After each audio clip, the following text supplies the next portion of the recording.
Hai semuanya, Assalamualaikum warahmatullahi wabarakatuh. Ketemu lagi ya sama aku di channel YouTube Tasya Eats. Dan beginilah aktivitas pagi aku di kontrakan. Langsung aja mau mulai memasak. Karena aku dan Pak suami udah kebiasaan kalau sarapan tuh harus makan yang berat-berat. Jadi kalau pagi-pagi tuh aku langsung aja masak untuk makan pagi, siang, sampai sore. Pokoknya aku masak cuman sehari sekali aja teman-teman. Nah hari ini aku tuh mau masak rendang karena stok bahan-bahan di kulkas tuh udah pada habis. Aku belum ke pasar lagi males belum ada moodnya.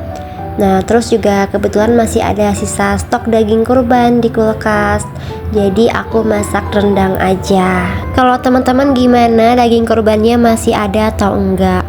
Kalau aku di freezer masih ada sisa daging sapi, kayaknya setengah kiloan lagi.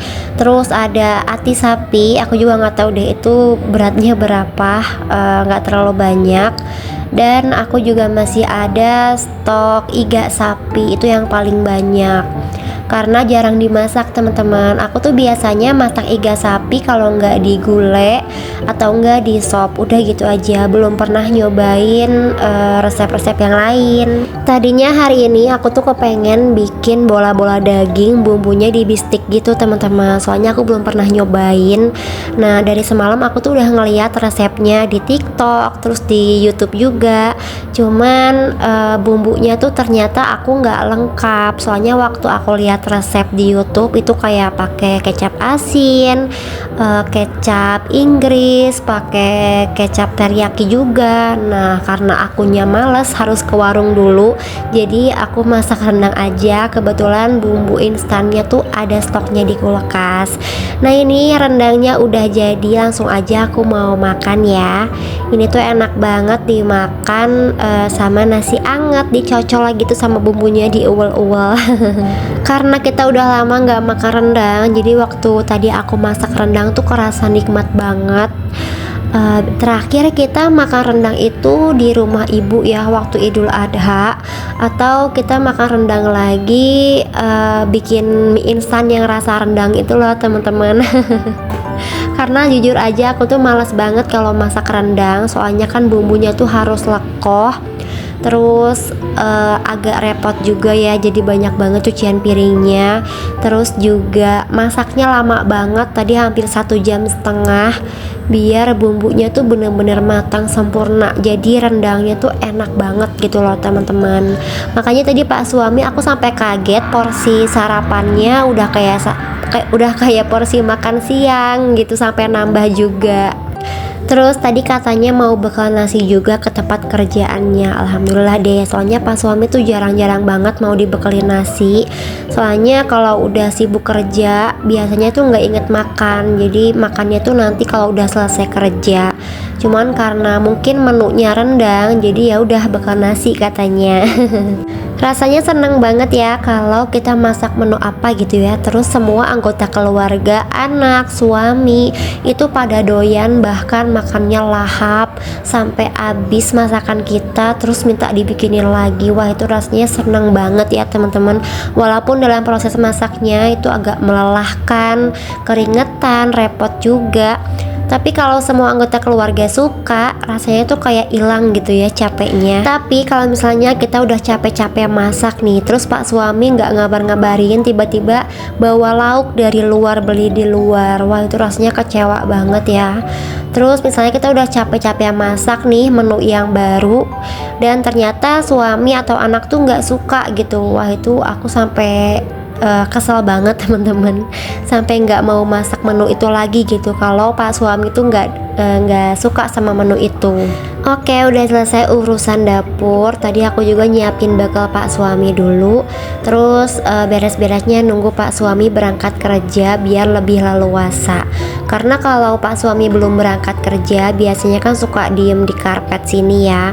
Jadi aku kalau beres-beres tuh agak tanggung gitu loh teman-teman. Karena kalau Pak suami udah rebahan di sini tuh udah PW, nggak mau pindah. Jadi nggak bisa beres-beresin bagian karpet. Tadi aku beresin dulu mainan Arsy, dimasuk-masukin lagi ke dalam keranjang biar di karpet tuh nggak terlalu penuh atau berantakan. Karena aku tuh mau ngeberesin jemuran, ini tuh udah dianggurin 2 hari. Kasihan ya dianggurinnya terlalu lama. Jadi aku mau lipet-lipetin hari ini, dan nanti aku juga mau nyetrika baju.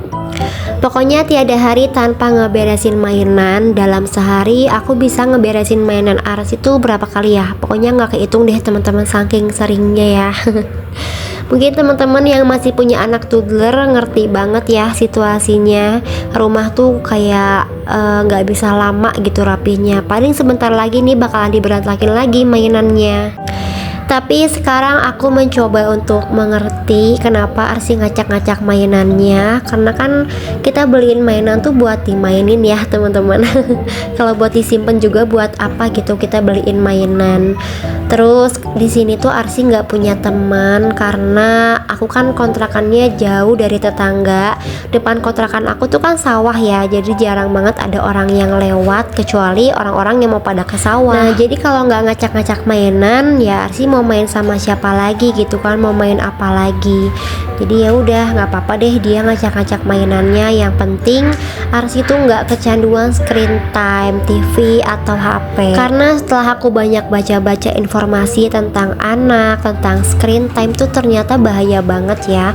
Kalau anak udah sampai kecanduan screen time, nanti tuh dia bakalan jadi speech delay, terus sering ngamuk, gampang tantrum. Dan aku pernah ngeliat salah satu temen anak aku. Jadi si anak ini tuh karena udah dikenalin sama gadget, dia tuh fokus main gadget terus gitu loh teman-teman. Jadi nggak tertarik untuk main sama teman-temannya di luar. Ya memang di zaman yang sekarang tuh serba bingung ya, apalagi buat teman-teman yang punya anak aktif banget sampai kita tuh nggak bisa istirahat.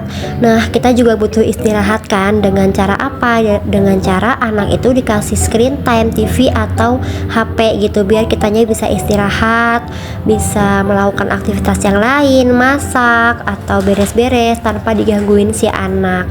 Aku juga dulu waktu pertama kalinya keluar dari rumah ibu dan kita ngontrak, itu kan benar-benar ngerasa ketempelan banget sama Arsy. Arsy tuh pengen sama aku terus sampai aku nggak bisa masak, nggak bisa beres-beres.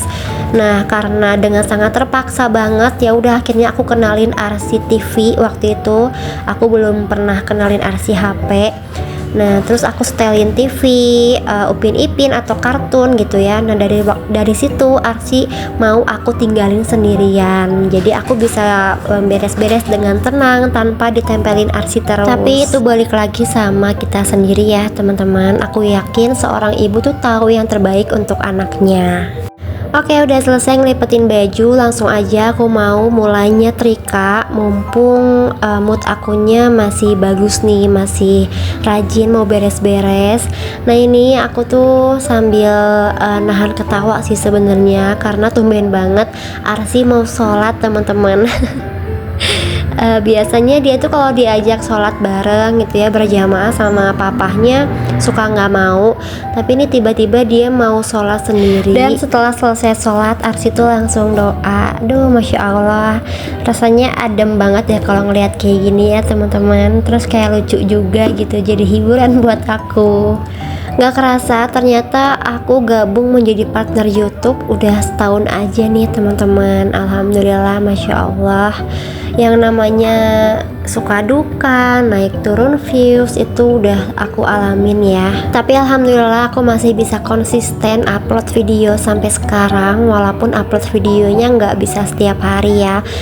Jadi ya tergantung mood aku aja, kadang-kadang setiap hari, kadang-kadang juga ada liburnya. Dan aku mau ucapin terima kasih banyak untuk subscriber lama aku, karena support dari kalian aku bisa bertahan sampai sekarang. Mungkin teman-teman bisa bedain ya, video lama aku sama video yang sekarang pasti beda jauh. Namanya juga YouTuber pemula ya teman-teman, masih banyak banget kurangnya, masih banyak banget belajarnya.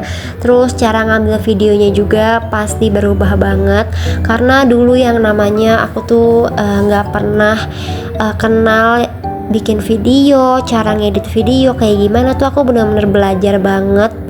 Nah, jadi mungkin sekarang ada sedikit perubahan ya. Mungkin cara aku bicara juga berubah ya. Kadang kalau lagi gabut nih malam-malam belum bisa tidur, aku tuh suka ngelihat vlog lama aku di akun YouTube-nya Pak Suami.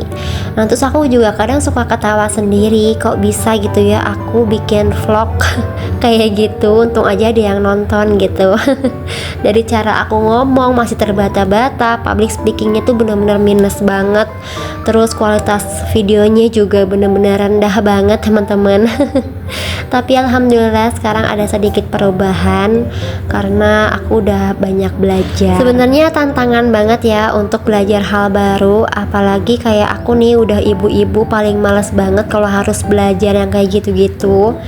Tapi ya harus mau ya, harus dipaksa. Biar untuk ngisi kekosongan aja di rumah, jadi biar nggak terlalu gabut, jadi ada kesibukan gitu di dalam rumah. Oke, balik lagi ke videonya. Tadi udah selesai nyetrika, aku tuh sempat istirahat dulu ya, karena lumayan kekuras banget energinya, lumayan pegel nih tangan kanannya ngegosok bajunya Pak Suami. Tadi aku istirahat dulu, rebahan dulu, terus minum air dingin. Nah, udah selesai istirahat, lanjut lagi aku mau ngepel, karena udah lama banget aku nggak ngepel, lantai itu kerasa kayak lengket-lengket gitu. Soalnya kan beberapa hari kemarin badan aku tuh lagi nggak fit, lagi sakit ya. Jadi aku baru lagi nih ngepelnya. Ini tuh udah sore ya teman-teman, sekitar jam 4-an. Nanti bentaran lagi aku mau tutup hordeng dan juga jendela, karena sekarang cuacanya tuh lagi berangin banget. Aku aja yang biasanya kalau tidur nggak pernah selimutan, tapi sekarang tuh selalu selimutan. Tidur siang juga selalu pakai selimut karena di kamar tuh kerasa kayak anyep banget. Terus kaki aku juga kayak dingin gitu. Tapi Arsi tuh walaupun cuaca lagi dingin dan berangin kayak gini, tetap aja harus nyalain kipas kalau mau tidur teman-teman. Kalau nggak dinyalain kipas, dia tuh bakalan ngomong terus jadinya rewel dan nggak tidur. Paling disiasatinnya tuh kalau Arsi udah tidur, udah pules, baru deh aku matiin kipas. Ini aku record ngepelnya cuman di ruang tamu dan teras aja ya, karena takut vlognya semakin panjang durasinya. Nah teman-teman, kayaknya vlog aku sampai di sini aja ya. Sampai ketemu di vlog aku selanjutnya. Untuk teman-teman yang belum klik subscribe-nya, jangan lupa diklik biar kalau aku upload video ada notifikasi di HP teman-teman. Mohon maaf selama aku bikin vlog mungkin ada salah-salah kata, buang yang jeleknya, ambil yang baiknya ya. Wassalamualaikum warahmatullahi wabarakatuh.